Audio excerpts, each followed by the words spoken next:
नमस्कार मित्रांनो, मी प्राध्यापक जयंत वासनिक आणि आपण मराठवाड्याचा भूगोल या अंतर्गत मराठवाड्यातील ज्या विविध नद्या आहेत तर या नद्यांचा आपण अभ्यासाला सुरुवात केलेली आहे. आणि मागच्या लेक्चरमध्ये आपण या जे मराठवाड्यातील विविध जिल्हे आहेत तर जिल्हा वाईज नद्यांचा अभ्यासाला सुरुवात केलेली आहे. कालपर्यंत आपण या मराठवाड्यातील औरंगाबाद असेल, जालना असेल, परभणी असेल, हिंगोली असेल, बीड, धाराशिव असेल, तर या सगळ्या जिल्ह्यांचा आणि त्यामधील असलेल्या नद्यांचा अभ्यास आपण केलेला आहे. आणि हा अभ्यास आपण मॅक्झिमम या ठिकाणी जे महाराष्ट्र शासनाचं census of India 2011 district census handbook Latur तर या आधारावरती घेतलेला आहे. त्या डिस्ट्रिक्ट सेन्सेस हँडबुकमध्ये आपल्याला एक नकाशा मिळतो आणि या नकाशामध्ये मॅक्झिमम या प्रत्येक जिल्ह्यामध्ये ज्या काही कोणत्या नद्या आहेत त्या नद्यांची पूर्ण माहिती, त्यांची उपनद्या असेल यांची माहिती आपल्याला मिळते. तर आज आपण अभ्यासासाठी लातूर जिल्ह्याचं निवड केलेली आहे. लातूर हा सुद्धा एक मराठवाड्यातील अत्यंत महत्त्वाचा जिल्हा आहे आणि या जिल्ह्यामध्ये ज्या कोणत्या काही नद्या आहेत त्या नद्यांचा आपल्याला अभ्यास करणं गरजेचं आहे. जर आपल्याला मराठवाड्यातील मुख्य आणि उपनद्यांचा अभ्यास करायचा असेल तर त्या प्रत्येक जिल्हावाईज नद्यांचा अभ्यास प्रत्येक जिल्ह्यातील नद्या कोणत्या आहेत त्यांचा अभ्यास केल्याशिवाय आपल्याला हा पॉईंट पूर्ण होऊ शकत नाही. तर या ठिकाणी आपण आज लातूर जिल्ह्याचा आणि त्यामध्ये असलेल्या विविध नद्यांचा, मुख्य आणि उपनद्यांचा अभ्यास आपण करणार आहोत. लातूर जिल्ह्याचा अभ्यास करताना आपल्याला असं दिसून येते की या लातूरमध्ये मांजरा जी आहे ही या ठिकाणी दिसून येते. ही एक महत्त्वाची नदी आहे जी लातूर जिल्ह्याच्या पश्चिमेकडून उगम पावून ती या ठिकाणी आपण दिसू शकतो. ही जी आहे मांजरा म्हणून आपल्याला नाव दिसतंय. मांजरा ही जी आहे ही आपल्याला हिची वाहण्याची दिशा आपल्याला दिसून येते. ती लातूर तहसीलमधून प्रवेश करून त्यानंतर ती आपल्याला शिरूर या ठिकाणी प्रवेश करताना दिसते.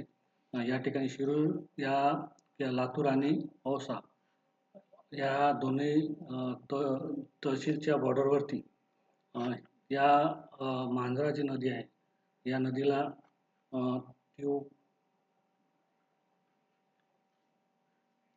तेवरजा नदी जी आहे ही या ठिकाणी येऊन मिळताना दिसते. या ठिकाणी या नदीचा संगम झाला दिसते.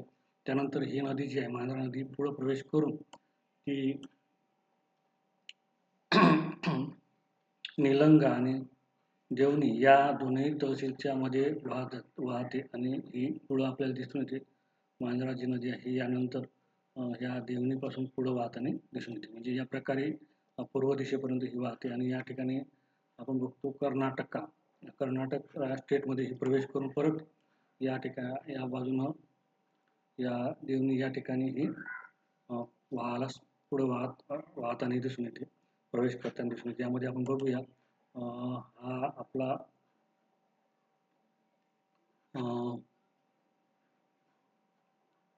हा लातूर जिल्हा आहे आणि या लातूर जिल्ह्यात ही जी आहे ही मांजरा नदी जी आहे ही वाहताना आपल्याला दिसून येते. हे या प्रकारे आपण बघू शकता. मांजरा ही बघा मांजरा नदी हे या ठिकाणावरून म्हणजे आपण बघू शकता की ही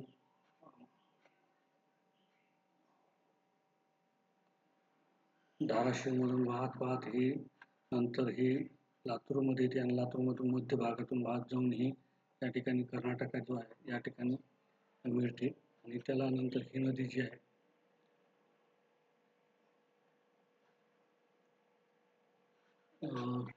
या प्रकारे ही मांजरा नदी जी आहे या ठिकाणी वाहताना आपल्याला दिसून येते.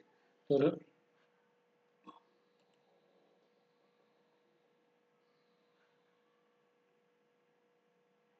मांजरा नदी त्यानंतर पहिले कर्नाटकामध्ये प्रवेश करते, परत ही या ठिकाणी येऊन या पद्धतीने पुढे वाहताना आपल्याला दिसून येते. ही मांजरा नदी महत्त्वाची नदी या ठिकाणी आहे. त्यानंतर आपण बघू शकतो की या मांजरा नदीसोबतच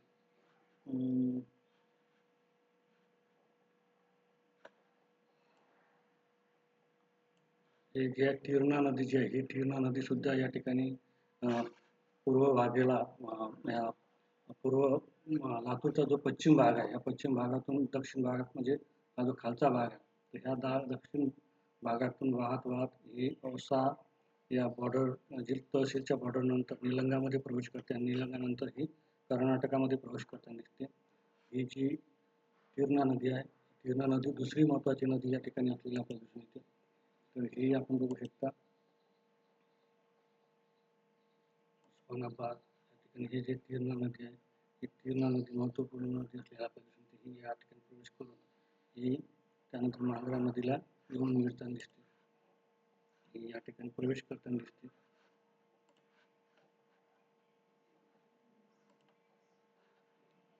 त्यानंतर ही बघा मांजरा नदी या ठिकाणी प्रवेश करून पुढे म्हणतात नदी ही मांजरा नदी या ठिकाणी मांजरा नदीची उपनदी असलेली आपल्याला ही तिरणा नदी असलेली दिसून येते. त्यानंतर आपण बघू शकता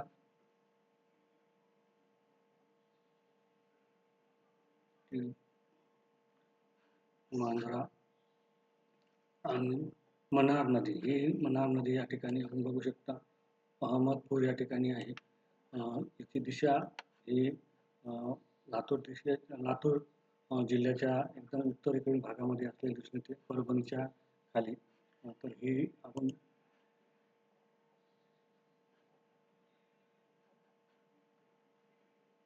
हे बघू शकता तुम्ही, ही जी आहे मनार नदी जी आहे, ही मनार नदी जी आहे ही या ठिकाणी वाहताना आपल्याला दिसते.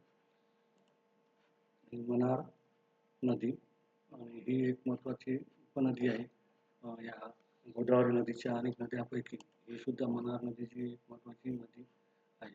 आणि ही या ठिकाणी लातूरमधून नंतर ही नांदेडमध्ये प्रवेश करते.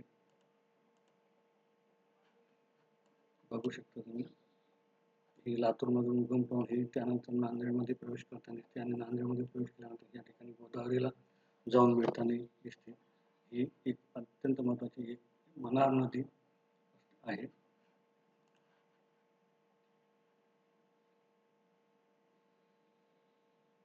मनार, मांजरा, त्यानंतर तिरणा आणि त्यानंतर या ठिकाणी तावरजा ही नदी जी आहे या अशा प्रकारच्या उपनद्या आणि मुख्य नद्या या ठिकाणी लातूर जिल्ह्यामध्ये दिसून येते. आणि या आधारावरती आपण या नकाशाच्या आधारावरती आपण बघू शकता की ही जी आहे या सगळ्यात मोठी नदी जी आहे या ठिकाणी मांजरा ही लातूर जिल्ह्यातील सगळ्यात मोठी नदी आहे. ही मांजरा जी आहे ही सगळ्यात मोठी नदी असलेली आपल्याला दिसून येते. त्यानंतर बाकीच्या ज्या आहे उपनद्या असलेल्या आपल्याला दिसून येते. अशा प्रकारे या ठिकाणी आज आपण लातूर जिल्ह्यातील जे विविध नद्या आहेत, मराठवाड्यातील जो प्रमुख जिल्हा म्हणून आपण लातूर जिल्ह्याला ओळखतो, तर त्या लातूर जिल्ह्यामध्ये कोणकोणत्या नद्या आहेत या नद्यांचा अभ्यास आपण डिस्ट्रिक्ट सेन्सेस हँडबुकच्या आधारावरती केलेला आहे. आणि पुढच्या लेक्चरमध्ये आपण या संबंधित माहिती बघणार आहोत. या ठिकाणी थांबूया. धन्यवाद.